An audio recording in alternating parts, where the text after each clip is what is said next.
नमस्कार दोस्तों, मैं किशोर कुमार साहू। मेरे इस चैनल मैकेनिकल माइंड में आप सभी का स्वागत है।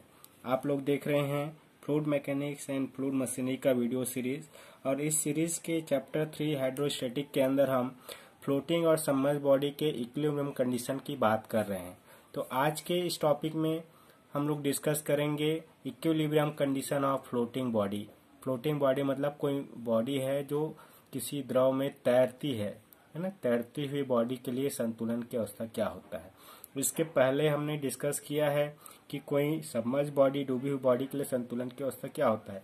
चाहे डूबी हुई वस्तु हो या तैरती हुई वस्तु है, वो हमेशा स्टेबल कंडीशन में होना चाहिए। जब उसमें हम एक्सटर्नल फोर्स दे के उसको डिस्टर्ब करने की कोशिश करते हैं तो डिस्टर्ब होने के बाद फिर से वो अपने ओरिजिनल पोजीशन में वापस आ जाना चाहिए। ठीक है, तो आज हम लोग डिस्कस करेंगे फ्लोटिंग की बॉडी के बारे में। तो फ्लोटिंग बॉडी के स्टेबिलिटी को चेक करने के लिए है ना, हम लोग दो चीज़ों का यूज़ करते हैं। एक तो हम लोग यूज़ करते हैं मेटा सेंटर हाइट और दूसरा यूज़ करते हैं centre of gravity.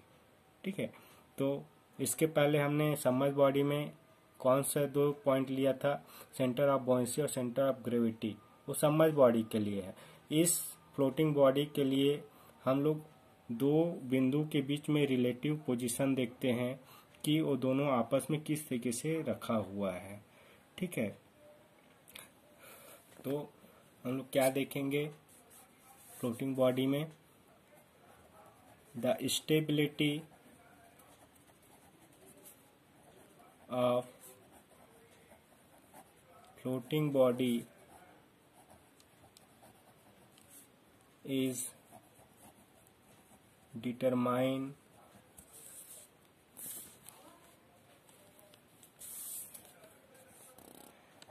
by the position of meta center, अपलव केंद्र M and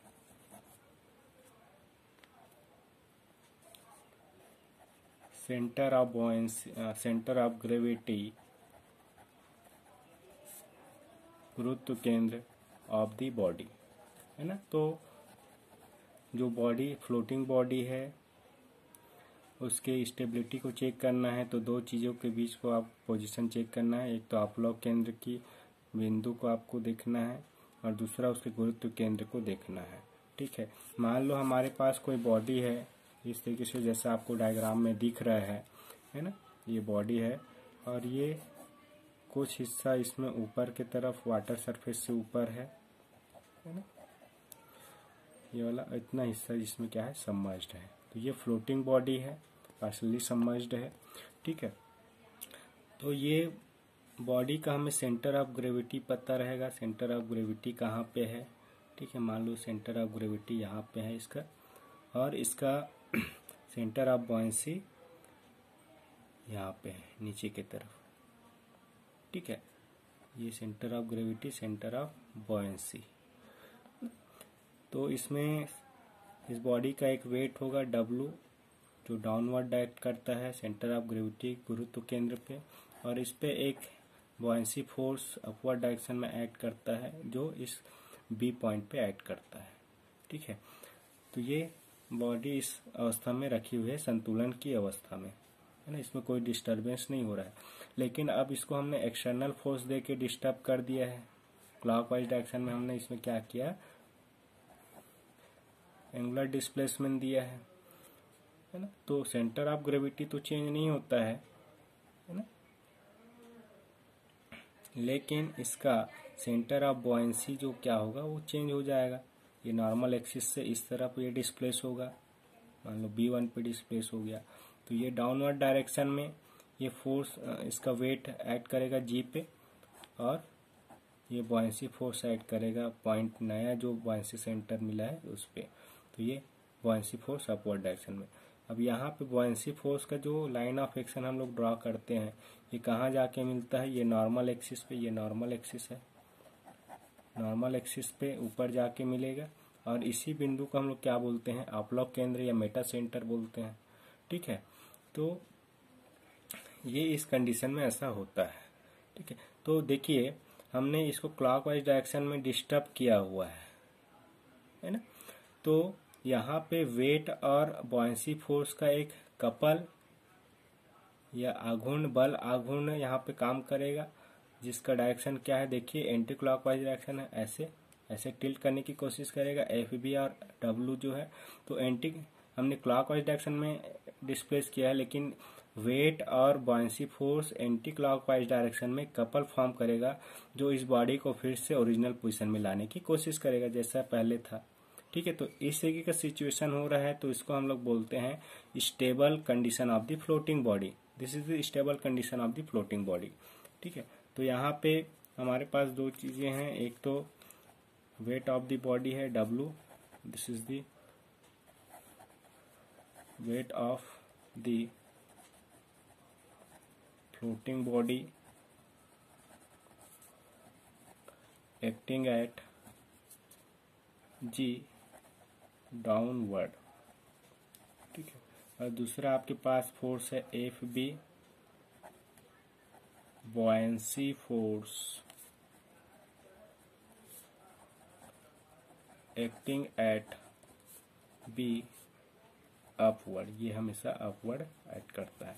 तो पहला कंडीशन क्या है, stable condition. Stable condition clear है आपको, कोई बॉडी इक्विलिब्रियम में कब होगा, स्टेबल कंडीशन में कब होगा। पहली बात, पहला कंडीशन इसमें ये है कि इस बॉडी का वेट और बॉयंसी फोर्स इक्वल होना चाहिए, पहली कंडीशन ये ना। दूसरी कंडीशन क्या, जब एंगुलर डिस्प्लेन देके हमने डिस्टर्ब कर दिया तो ये उसके अपोजिट डायरेक्शन में कपल फॉर्म हो ताकि ये ओरिजिनल पोजीशन में आ जाए। तो ऐसा कब होगा, ऐसा सिचुएशन कब होगा, जब मेटा सेंटर क्या हो, हमेशा सेंटर ऑफ ग्रेविटी से ऊपर हो, तभी ये अपने ओरिजिनल पोजीशन पे आ जाएगा। तो दूसरा एक कंडीशन है स्टेबल के लिए, एम शुड बी एबोव जी, है ना, अपलव केंद्र गुरुत्व केंद्र से ऊपर होना चाहिए, तभी ये ओरिजिनल पोजीशन में आएगा। तो ये स्टेबल कंडीशन है किसी भी तैरती हुई बॉडी के लिए। इसी तरीके से मान लो आपके पास एक और बॉडी है, इस तरीके से आपको दिखाई दे रहा है, एक बॉडी है जो तैर रही है किसी वाटर पे या द्रव पे। इस तरीके से इस कुछ हिस्सा ऊपर कुछ हिस्सा नीचे है यहाँ से। अब इसका ऊपर वाला हिस्सा को हमने हैवी मटेरियल है, ऊपर ज़्यादा इसका वेट है या मास है, ऐसा आप बोल सकते हो, ताकि ऊपर क्या हो, सेंटर ऑफ ग्रेविटी ऊपर हो। इस तरीके से स्ट्रक्चर है इस बॉडी का। तो इधर ज़्यादा वेट है, मास है, तो सेंटर ऑफ ग्रेविटी ऊपर होगा या इसके पास होगा, और वैसे ही इसका सेंटर ऑफ बॉयंसी यहाँ पे है, ये नॉर्मल एक्सिस पे ही। तो सेंटर ऑफ बॉयंसी पे ये बॉयंसी फोर्स ऊपर की तरफ एक्ट कर रहा है, और ये वेट W जो है वो डाउनवर्ड एक्ट कर रहा है।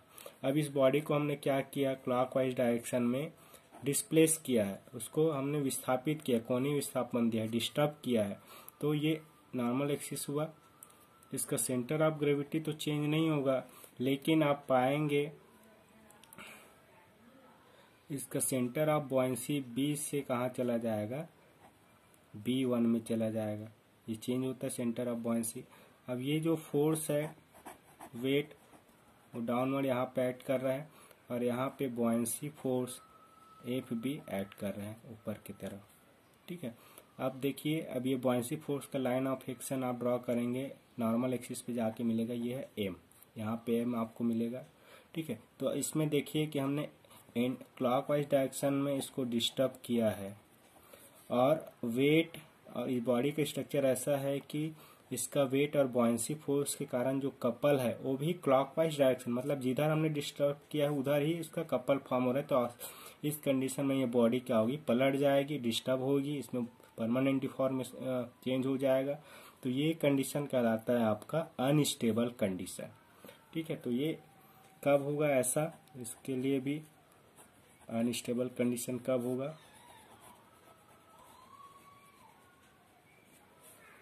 पहला कि इसमें W वेट और बॉयंसी फोर्स बराबर होना चाहिए। दूसरा कंडीशन ये कि बॉडी का स्ट्रक्चर ऐसा होना चाहिए ताकि उसमें मेटा सेंटर क्या हो, जी के नीचे हो, है ना। इसमें आपलॉक केंद्र जी के नीचे होता है, बिलो जी, है ना। तब ये अनस्टेबल होगा, आपकी बॉडी पलट जाएगी। तो ये तीसरी कंडीशन है न्यूट्रल कंडीशन, जिसमें क्या होता है,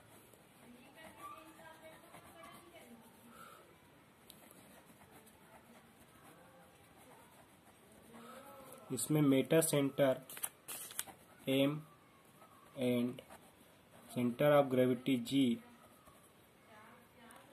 वो एक ही पॉइंट पे होता है, एट सेम पॉइंट। ऐसा हो रहा है तो वो बॉडी, फ्लोटिंग बॉडी जो है वो क्या होता है, न्यूट्रल इक्विलिब्रियम कंडीशन में कहलाता है। ठीक है, तो ये आपको समझ में आया होगा कि कब कोई बॉडी, तैरती हुई बॉडी स्टेबल होगी, अनस्टेबल होगी, है ना। बहुत ही इम्पोर्टेंट टॉपिक है। आई होप कि ये लेक्चर आपको समझ में आया होगा। Thank you for watching this video. Keep smiling.